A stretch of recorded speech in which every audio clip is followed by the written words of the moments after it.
Hello everyone, my name is Nuraksha Khan and I am going to present the topic of nuclear magnetic resonance, the theory of NMR. But before the theory of NMR, I am going to tell you about the history of NMR. The discovery first came about when it was noticed that magnetic nuclei such as 1H and 31P were able to absorb radio frequency energy when placed in a magnetic field of a strength that was specific to the nuclei. Felix Bloch and Edward M. Purcell are the scientists noticed that the proton and phosphorus are able to absorb the frequency in a magnetic field, but the strength was specific to each nuclei. By detecting the absorption signals, one can acquire the NMR spectrum according to the position, intensity, and fine structure of resonance peak. That means we need an NMR spectrum to understand the absorption peaks signals and NMR spectrum plotted according to their positions, intensity, and fine structure of resonance peak. People can study the structure of a molecule quantitatively. The size of molecule interest varies from small organic molecules to biological molecules of middle sizes and even to the some macromolecules such as nucleic acids and proteins. Apart from these commonly utilized application in organic compound, NMR are also play an important role in analyzing inorganic molecules, which make NMR spectroscopy a powerful technique. The theory of NMR. The chemical theory that underlies NMR spectroscopy depends on the intrinsic spin of the nucleus involved, described by the quantum number S. Nuclei with a non-zero spin are always associated with a non-zero magnetic moment, described by this equation: mu is equals to gamma into x, where mu is the magnetic moment in the spin and gamma is always a non-zero. It is in this magnetic moment that allows for NMR to use to be. Therefore, nuclei whose quantum spin is zero cannot be measured using a NMR. Almost all isotopes that have both an even number of protons and neutrons have no magnetic moment and cannot be measured. So basically, NMR cannot be measured whose quantum spin is zero or even numbers of protons and neutrons have no magnetic moment.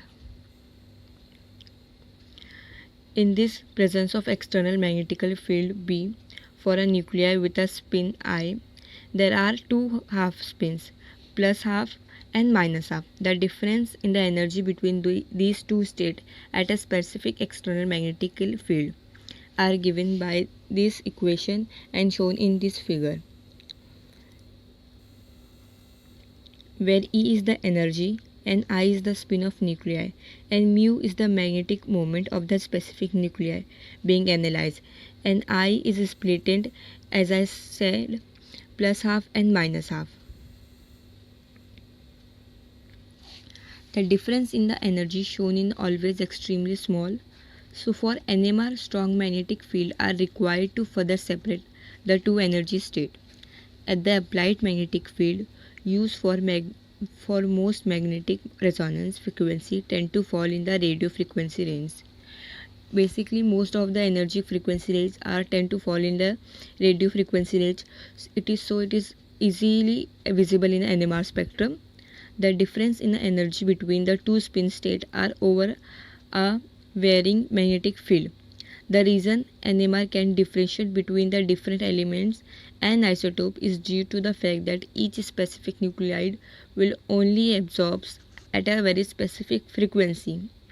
This specificity means that NMR can generally detect one isotope at a time, and this results in different types of NMR such as 1H NMR, 13C NMR and 31P NMR, to name only a few.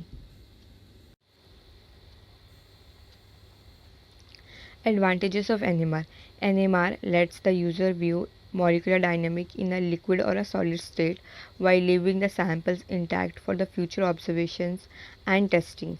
User of NMR spectrometers don't need to go through major preparation processes before weighing their samples.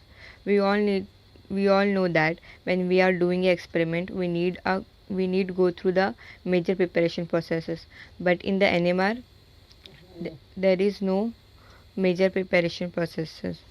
NMR allows the user to obtain rich structural information from the vibration of the molecules in their natural environment while they are still intact.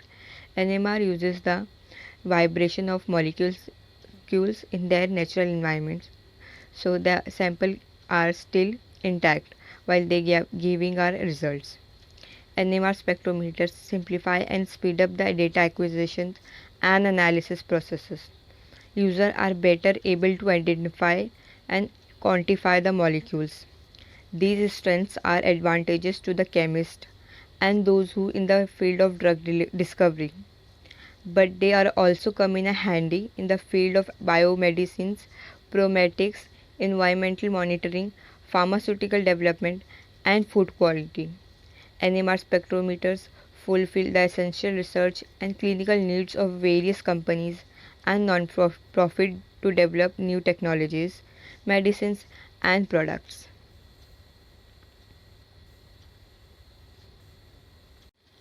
Here these are some limitations of NMR. NMR limited to the measurement of nucleus with a magnetic moment. NMR less sensitive than other spectroscopy and chromatographic analytical methods. NMR cannot give any response in ionic state. Paramagnetic components broaden NMR line, which reduces NMR signal and sensitivity.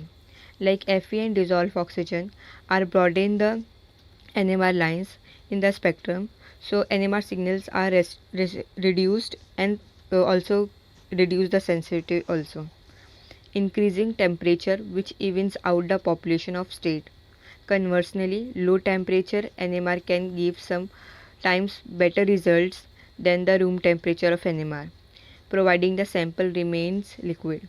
Nuclei with their local environment which broaden and weaken the absorption peaks of NMR.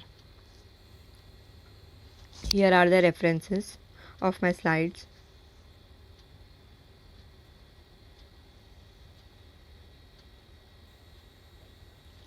Thank you for watching my presentation.